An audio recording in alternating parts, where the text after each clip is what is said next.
सालबारि फरायसालिमायाव बाथि रेबगननि थान्दै कातिन्द्र सरगियारि गोसोखां सान फालिनाय बे हाबाफारिखौ दैदेननाय मानगोनां बर' थुनलाइ आफादनि लेङाइ आफादगिरि सीताराम बसुमतारी बिथां बे हाबाफारियाव फुंखा आलासि महरै फुंखा सुबुं महरै हांख्रायजानाय बर' माहारिनि सासे गेदेमा लिरगिरि पद्मश्री अनिल कुमार बर' सार लोगोसे फुंखा सुबुं महरै हांख्रायजानाय जोंनि सासे लिरगिरि आरो सोलोंथाइगिरि मानगोनां डक्टर इन्दिरा बर' आब' बे हाबाफारियावनो बाहागो लानो हानाय जोंनि इएम धनन्जय बसुमतारी बिथां MCLA जय मोसाहारि बिथां नैबे फरायसालिमानि गोरायुं डक्टर जगत बसुमतारी बिथां आरो बर' थुनलाइ आफादनि सासे गोख्रों दैदेनगिरि बिथां राजेन बसुमतारी आरो बाहागो लानो हानाय गासैबो आलासि बिथांमोन आरो बे फरायसालिमानि फोरोंगिरिजों लोगोसे प्रफेसारफोरजों लोगोसे फरायसुला फरायसुलि फंबाय बिनानावमोन आङो गिबियावनो रेबगननि थान्दै कातिन्द्र सरगियारि बिथांनि बे रुंसारि सानाव आरो बिथांखौ गोसोखांनानै सालबारि फरायसालिमाया 5 बोसोर बिथांखौ गोसोखांनानै जि मोनसे हाबाफारि लाबोदों बिनि थाखाय आं साबायखर बावनायजों लोगोसे बिथांनि रुंसारि जानाय सोरगोआरि जिउ सोलेरनि खाथियाव आङो आंनि खुलुमनाय आरो सिबिनायखौ बावहरदों बिथांनि न'खरनि साफ्रोमबो सोद्रोमानिसिम आंनि अननाय आरो मोजां मोननायखौ बावहरदों आङो गोलाव बाथ्रा बुंनो सानाखै जाय बिथांमोना लिरनायजों अराय सम सोमोन्दो लाखियो जोंनि बर' हारिनि गुबुन गुबुन रोखोमनि थुनलाइ सोरजिनायाव जोंनि थुनलाइफोरनि सायाव रिसार्च खालामनाय स्टाडि खालामनाय आरो बर' थुनलाइखौ मुलुगनां थाखोआव लांनो थाखाय जाय बिथांमोना साधना खालामदों खामानि मावदों बेबायदि जोंहा गागि जोंनि लिरगिरि बिथांमोना दिनै फुंखा आलासि महरै दंफैयो आरो बिथांमोनानो बेनि बागै गोबां खोथा बुंबाय कातिन्द्र सरगियारि बिथांनि जि सोरजिनाय बिथांनि जि लिरनाय बिथांनि जि बिहोमा बेखौ बर' हारिया जोङो मालाबाबो बावनाय नङा 5 थाखो 5निफ्रायनो लिरजेननानै बिथाङा जिउ जोबजासिम गोबां रोखोमनि लिरबिदां गोबां रोखोमनि रायथाइ गुबुन गुबुन सोरजिलु बिथाङा माखासे जि लिरनायनि गेजेरजों रेबगननि गेजेरजों हाबाफारिफोर मावलांबाय जायनि थाखाय बिथांखौ रेबगननि थान्दै बिमुं होनाय जादों सालबारि कलेजआ बे फरायसाला बिथांनि मुङाव बे हाबाफारिखौ खुंनाया जोबोद मोजां जादों मानोना जोंनि फरायसाफ्रा जोंनि गोदान जोलैया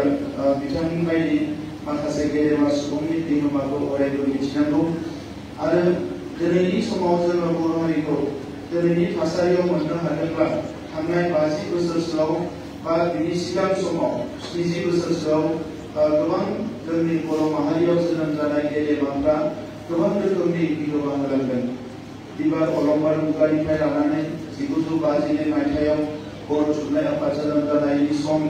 आरो बिनि उनाव आन्थोरजुवाजासे बर'नि माखासे गोसो गुदुं सुबुंफ्रा बर'नि माखासे साननो हनो गोरों सुबुंफ्रा बर' राव थुनलाइखौ भारतल' नङा मुलुग दरबाराव गायसननो थाखाय जोबोद बिहोमा होबोदों आङो नायो जे दिनै गुबुन राइटारफोर बांला राइटारफोर एबा हिन्दी राइटारफोर बिथांमोननि जि लिरनाय आरो जोंनि खन्थाइगिरियानो जा बा जोंनि लिरगिरिफोरनि लिरनाय बिनि स्टेन्डार्डआ मालाबाबो खम नङा नाथाय बेखौ जोङो ट्रेन्सलेट खालामनांगोन गुबुन मुलुगनि मानसिफोरखौ मिथिहोनांगोन जोङो बावैसो दिल्लीयाव जेब्ला बड'फानि मुसुखा गायसनो आरो बिथांनि मुङाव जोङो मोनसे नामाफारि होदोंमोन आरो बेवहाय भारत हादरनि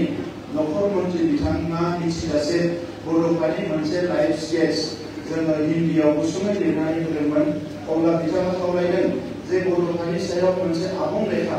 मोनसे जिउ खौरांखौ गिदिरै लिरनांगोन आरो बेखौ सारा मुलुगनाङै एबा भारताव फोसावनांगोन अब्लासो बर' हारिखौ आरो बर'नि जांख्रिखांनायखौ बयबो मिथिगोन आरो बिथाङा बुंदों जे बेखौ आंनो मोनहैयोबानो आंबो बेखौ फोसावनायाव बिबान लागोन। दा दिनैनि मुलुगाव जों नुनो मोनो जे जोङो लेक्सार होनानै बाथ्रा बुंनानै हारिखौ जौगाहोनो साननाया बे मोनसे गुबुन रोखोमनि हाबाफारि। नाथाय लिरनायनि गेजेरजों थुनलाइ सोरजिनायनि गेजेरजों जोंनि हारिनि गोनां गोनां बिथिंफोरखौ लिरनायनि गेजेरजों मुलुगनि मानसिफोरनो मिथिहोनो हायोब्ला जोंनि जि इन्टेलेक्चुयेल सेक्सन एलिट क्लास जायफोर लेखा गोरोंनि सेक्सन जायफोरानोखि समाज दानायाव समाजखौ दैदेननायाव मोनसे बिहोमा थायो बेबायदि सुबुंफ्रा जेब्ला जोंनि जारिमिनखौ मिथिगोन जोंनि हारिनि बागै मिथिगोन बिथांमोना जोंनि हारिनि फारसे अननाय फैगोन बिथांमोना जोंनि हारिनि फारसे मोनसे रेसपेक्ट फैगोन आरो बेनो बयनिख्रुइ देरसिन खामानि दिनै जोङो मुलुगखौ मिथिनो हायो लिरनायनि गेजेरजों जोङो सारा मुलुगाव गिदिंजोबनो हानाय नङा एबा इन्डियायावनो जोङो गासिबो रायजोआव थांनो हानाय नङा गासैबो माहारियाव थांनानै जोङो बेरायहैनानै बिथांमोनजों रायज्लायनानै बिथांमोननि हारिनि बागै जोङो बुजिनो जोंहा समा थोनाय नङा नाथाय लिरनायनि गेजेरजों जोङो मुलुगनि मानसिफोरखौ गासैखौबो जोङो मिथिहोनो हायो दा ओंखायनो आं फरायसाफोरखौ खावलायगोन जे गुबुन गुबुन लेखा फरायनायजों लोगोसे डिग्री कमप्लिट जाजासे बे डिग्री फरायफुबाय थानाय समावनो बर'नि लेखाफोरखौबो फरायनांगोन जोङो इंलिश राइटारफोरनि एबा हिन्दी राइटारफोरनि हमना ला जोंहा कबीरदासनि जि माने मा होनो बेखौ खन्थाइ बेफोरखौ जोङो फरायनानै मोजां मोनो आरो मालायनि अमिर खुसरु गिदिर गिदिर राइटारफोरनि लिरबिदांफोरखौ जोङो फरायनानै मोजां मोनो नाथाय बर' हारिनि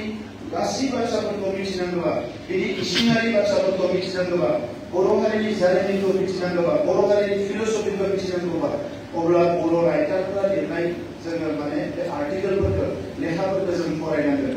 दा जोंहा गोबां लेखा अलरेडि लिरजाबाय बोसोरफ्रोमबो एबसुनि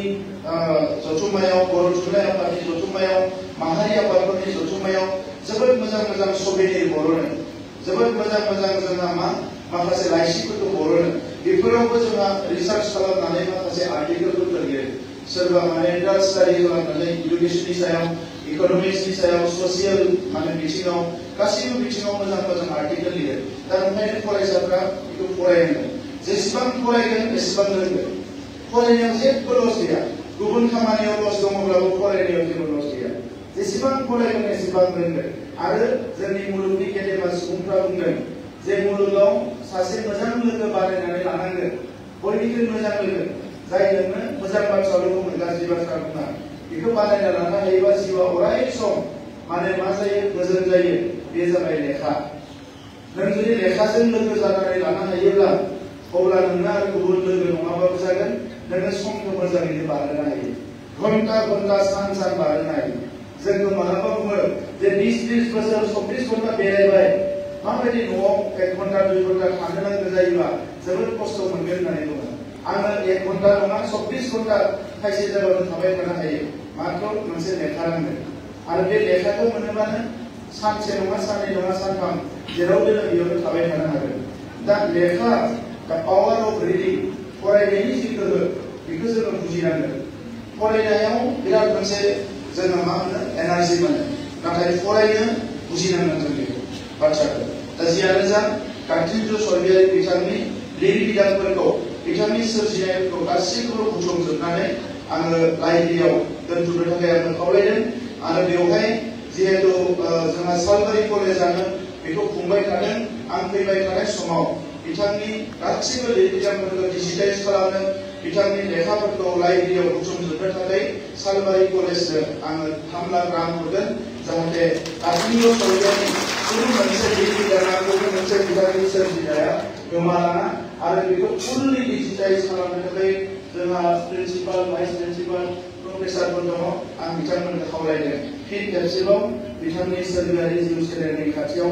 आङो आंनि खुलुमनाय सिबिनायखौ बावहरनानै आरो दिनैहाय जोबोद गाजा गोमजायै बिथांनि जि रुंसारि सानखौ फालिनायनि थाखाय नोंथांमोन बयनिबो साबायखर बावनानै आंनि बुंनायखौ बेवहायनो फोजोबबाय आरो लोगोसे बिथांनि जि मोनसे सावरायमेल लादों बर' थुनलाइयाव कान्तिन्द्र स्वरगयारिनि बिहोमा बे सावरायमेलाव दिनै जिखिनि सावरायजाबाय जोंहा सावरायगिरिफ्रा जिखिनिखौ बुंबाय दा बेखौबो सोरबा लिरथुमनानै बोसोरफ्रामनिखौबो लिरथुमलांबाय थायो जाहाथे बेवहाय जोंहा माखासे गोनां गोनां रेकर्डस रिपर्टस आरो आइडियासफोरा बेवहाय मा जायो जोङो बेखौ उनाव दोनथुमनो हायो। गोजोन्थों।